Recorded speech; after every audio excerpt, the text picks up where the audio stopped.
Cancer வருதுன்னா AC ரிமோட்ல இருந்து radium எடுத்தாங்க. இப்போ நீங்க இந்த பெண்ணுல கலந்து எல்லாருக்கும் கேன்சர் வர வைக்கிறீங்களா? ஸோ இந்த மாதிரியான கமெண்ட்ஸ் வந்து எங்களோட க்ளோ இன் தி டார்க் ஸ்டேஷனரி கீழே நிறைய பேர் கொடுத்துட்டு இருக்கீங்க. ஸோ முதல்ல இது அவ்வளோ டேஞ்சரஸான ஒரு மெட்டீரியலா? ஹாய், ஸோ இன்னைக்கு ஒரு புது க்ளோ இன் தி டார்க் ஸ்டேஷனரியோட வந்திருக்கேன். டாம்ஸோட இங்க்ஸ் க்ளோ பால் பென். திரும்ப பேசுற நீ. எனக்கு உங்க மைண்ட் வாய்ஸ் கேக்குதுங்க. வேற ஒன்றும் பண்ண முடியாதுன்னா டெய்லி ஒரு கம்பெனி லான்ச் பண்ணிட்டே இருக்காங்க. முதல்ல இந்த பெண்ணை பத்தி பார்க்கறதுக்கு முன்னாடி இதுக்கு பின்னாடி இருக்கிற சயின்ஸை பத்தி பார்த்தோம்.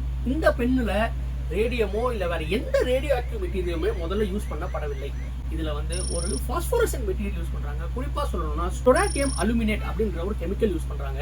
இந்த கெமிக்கலோட ப்ராப்பர்ட்டி என்ன அப்படின்னு பாத்தீங்கன்னா, இது வெளிச்சத்துல இருக்கக்கூடிய எனர்ஜியை அப்சர்வ் பண்ணி வச்சுக்கும்.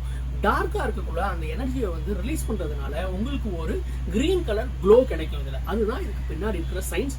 இது எந்த வகையிலுமே டேஞ்சரஸ் கிடையாது. இந்த பெண்ணை பத்தி பார்த்தோம் அப்படின்னா, டாம்ஸ் வந்து க்ளோவும் கிட்டத்தட்ட 20 மினிட்ஸ் வரைக்கும் தாங்குது. இந்த பெண்ணு ரைட்டிங் வந்து கன்சிஸ்டன்டா இருக்கு. ஏன்னா இவங்க ஒரு high viscosity oil based ink use பண்றதுனால பெண்ணு தடை இல்லாம எழுதுது. ஃபர்ஸ்ட் டிராப்ல இருந்து லாஸ்ட் டிராப் இங்க் இருக்கிறதுக்கு இந்த பெண்ணு எழுதும். லாங் ரைட்டிங் வரும். மினிமம் 3000 மீட்டர்ஸ் இந்த பெண்ணு உங்களால எழுத முடியும். இது இப்போ நம்ம கிட்ட 3 கலர்ல அவைலபிலிட்டியா இருக்கு, blue, black and red. So இந்த பென் வேணும்னா நீங்க எப்போ வேணாலும் எங்க ஸ்டோருக்கு வரலாம். அதே சமயத்தில் உங்க வீடு தேடி வரணும் அப்படின்னு நினைச்சீங்கன்னா கீழே இருக்க வாட்ஸ்அப் நம்பர்ல எங்களை ரீச் அவுட் பண்ணுங்க. உங்க வீடு தேடியும் எங்களால் அனுப்பிச்சு வைக்க முடியும்.